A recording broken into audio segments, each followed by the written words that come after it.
নমস্কার বন্ধুরা, আমি অরিন্দম চলে আসলাম আজকে এই মুহূর্তে বিরাট বড় একটা আপডেট নিয়ে। 26,000 শিক্ষকের চাকরি বাতিল মামলার আপডেট নিয়ে। গতকাল কিন্তু আপনারা কিন্তু শুনেছেন কি কি চাকরি বাতিলের আপডেট আছে। সম্ভবত প্যানেলটাকে কিন্তু আর বাঁচানো যাবে না, এমনটাই কিন্তু আস্তে আস্তে জল গড়াচ্ছে। আপনারা কালকের শুনানিটা আপনারা যদি দেখে থাকেন তো জাজ কিন্তু আপনারাই করতে পারবেন। আমি কেন বলছি, বিচারপতি কালকে বারবার একটা কোশ্চেন করছে, যোগ্য অযোগ্যদের কি আলাদা করা সম্ভব? যদি আলাদা করা সম্ভব হয় রাজ্য সরকার করে দিক। রাজ্য সরকার যদি আলাদা করতে যায় তখন আবার সিবিআইয়ের কেসটা আবার ঢুকে যাবে। দেন যারা চাকরি করছে তাদের কেসটা ঢুকে যাবে। কারোর সাথে কারো মিল নেই, এটা নিয়ে কিন্তু বিকাশ রঞ্জন ভট্টাচার্য আইনজীবী তিনি কি স্টেটমেন্ট দিয়েছেন সেটা শুনবো। চাকরি বাতিল মামলায় ফ্রেশ রিক্রুটমেন্টের দাবি, তার মানে কি বোঝাচ্ছেন বিকাশ রঞ্জন ভট্টাচার্য? বিকাশ রঞ্জন ভট্টাচার্য কিন্তু দুর্নীতি ছেড়ে দেবে না।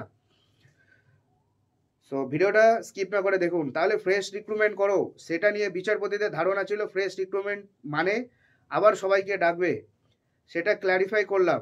এসএসসির 26,000 চাকরি বাতিল মামলার শুনানি এদিন সুপ্রিম কোর্টের প্রধান বিচারপতি সঞ্জীব খান্না এবং বিচারপতি সঞ্জয় কুমারের বেঞ্চে শুনানির পর্ব শেষে এমনটাই বক্তব্য জানালেন বিকাশ রঞ্জন ভট্টাচার্য।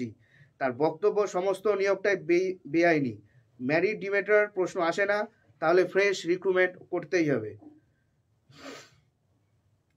ফ্রেশ রিক্রুট মানে সবাইকে আবার ডাকবে, সেটা ক্ল্যারিফাই করলাম। সবাইকে কেন? যারা তখন অ্যাপিয়ার করেছিল, মানে যারা যখন ফর্ম অ্যাপ্লাই করেছিল তাদেরকে আবার চান্স দেওয়া হোক, তারা ফ্রেশ পরীক্ষা নিয়ে আসবেন।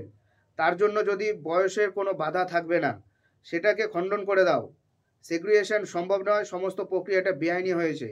যখন কোনো প্রক্রিয়া বেআইনি হয় সেখান থেকে ভালো মন্দ বাঁচা যায় না। এটাই আমাদের দুর্ভাগ্য যে কিছু ভালো ছেলে মেয়ে হয়তো ক্ষতিগ্রস্ত হয়েছে। এখন যদি বিচারপতিরা আমাদের সঙ্গে থাকেন তাহলে যাতে ফ্রেশ এরাই সিলেক্ট হয়ে আসতে পারেন, এই জন্যই বক্তব্য রাখছি। আচ্ছা, এটা করার পরে আমি কিছু বক্তব্য দেবো, সেটা আমার সাথে একটু অ্যাগ্রি করবেন প্লিজ।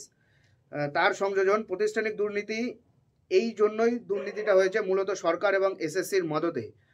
সুপ্রিম কোর্টকে সবাই ব্যাখ্যা করে দেখেছি, তা না হলে হঠাৎ করে সুপার নিউমারি পোস্ট তৈরি করবে কেন? সুপার নিউমারি পোস্ট তৈরি করেছে বেআইনি নিযুক্তদের বাঁচানোর জন্য। তাহলে যাদের দিয়ে অপরাধ করেছে তাদের তো বাঁচাতেই হবে, না হলে কোনো সরকার কখনো বেআইনি নিযুক্তদের বাঁচানোর চেষ্টা করে? যে পদ্ধতিতে সিলেকশন হয়েছে সবটাই বেআইনি কার্যক্রমের মধ্যে পড়ছে।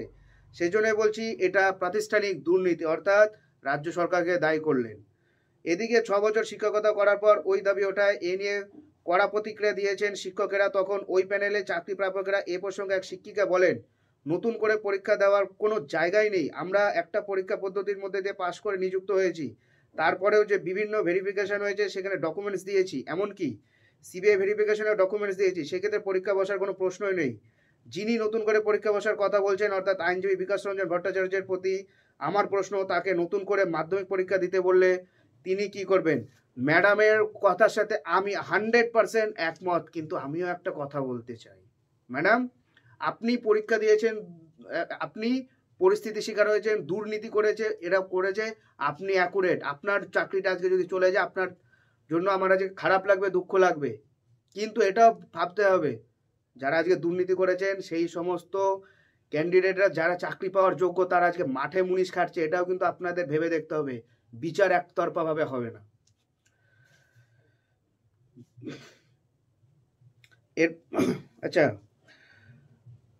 তিনি যে কোনো দুর্নীতির মাধ্যমে জায়গায় পৌঁছায়নি এ নিয়ে আমাদের কাছে কোনো প্রমাণ নেই। অপর আরও এক শিক্ষিকা বলেন, উনি রি এক্সামিনেশনের কথা বলেছেন, উনি দাবি রাখতেই পারেন, কিন্তু আমাদের এখানে বক্তব্য এই দাবিটা তাদের ক্ষেত্রে রাখা হোক যারা বেআইনি ক্যান্ডিডেট। যারা বেআইনিভাবে নিযুক্ত হয়েছেন তাদের তো শনাক্ত করা হয়েছে, বেআইনিভাবে নিযুক্ত হয়েছে তাদের শনাক্ত করা প্রথমত এখনো হয়নি। যদি হতো তাহলে অ্যাকুরেট যারা স্যার আছেন এনারা বেঁচে যেতেন। কিন্তু হ্যাঁ, যে সমস্ত স্যার ম্যাডামরা স্টেটমেন্ট রাখছেন অবশ্যই এদের কথা যুক্তি আছে। আজকে আমার বয়স 50 বছর হয়ে গেছে, সরি 50 বছর না, একটু বেশি বাড়িয়ে বললাম। আজকে আমার বয়স মানে সেই সময়তে যদি আমি মানে একটা ক্যালকুলেশন করি, যার বয়স ছিল সে ধরুন 32 বছর বয়সে চাকরি পেয়েছে, আজ থেকে 6 থেকে 7 বছর পরে প্রায় 40-এর আশেপাশে, তাহলে সেই মানুষের কী করে পড়াশুনো করবে? স্বাভাবিক তার মনে কোশ্চেন থাকবে। হ্যাঁ, তারা কিন্তু একটা প্রসেসের মধ্যে দিয়ে গেছে, বাট সেই প্রসেসটা ভুল, সেটার জন্য দায়ী কিন্তু পর্ষদ। কোনো শিক্ষককে দায়ী করা চলবে না। কথাটা তো ঠিকই, ওনারা ওনার জায়গায় এক, ওনারা আবার কেন পরীক্ষায় বসবেন?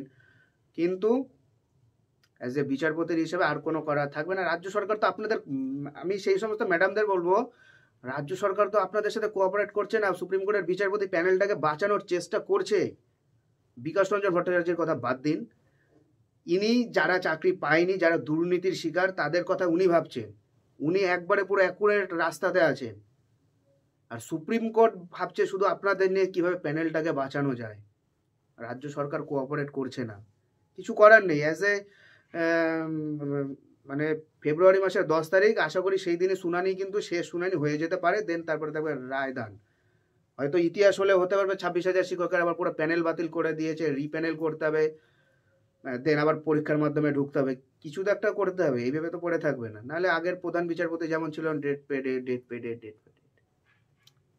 সো ভিডিওটা এই পর্যন্ত কেমন লাগলো অবশ্যই কমেন্ট করে জানাবেন। দেখা হচ্ছে পরের ভিডিওতে। নমস্কার, জয় হিন্দ, বন্দে মাতারম।